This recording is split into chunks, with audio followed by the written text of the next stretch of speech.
Hello everyone, I am here now to talk to you about Section B for your GCSE exam. So this will be the first thing that you do when you open your exam paper on Monday, and you're going to start off with your introduction. So you're going to say what it was you saw, where you saw it, when you saw it, and really briefly what it was about, okay? And that should take you no longer than, say, a minute. Then what you're going to do is, depending on the question, it might ask for 1 moment or 2 moments. You're going to say the first moment where, and you're going to use the wording from the question. So the first moment where lighting and sound made an impact on me as an audience member, or the first moment where vocals used by an actor made an impact on me as an audience member is, and you explain briefly what happened in that moment. So is the moment where Pi fought with Richard Parker, or the moment where Christopher is talking about when he wanted to be an astronaut. And you then go into real detail about what it was that I'm looking at. What can I see?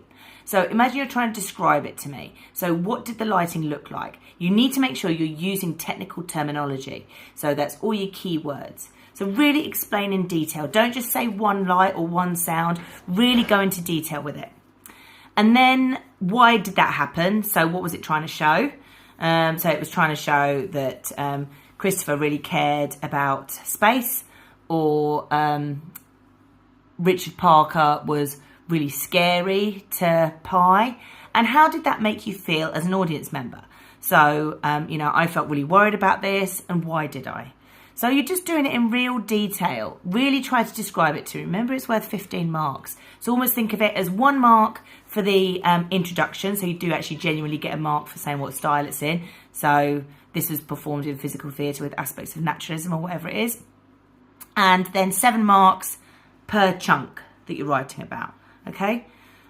So you can write about Curious Incident. You can write about Life of Pi. Or depending on the question, you can write about anything else that you may have seen. As long as you follow that instruction and that structure about going into detail, using specific terminology, explaining why that happened and how it made you feel, then you will be absolutely fine. Do look on Firefly as well for some of my resources and example paragraphs where you can see exactly where I've analysed stuff and evaluated things. There's a difference between analysing and evaluating. The analysis is what it looks like and why that happened, and the evaluation is how it made you feel. What was the impact of that thing on you as an audience member? Okay, good luck.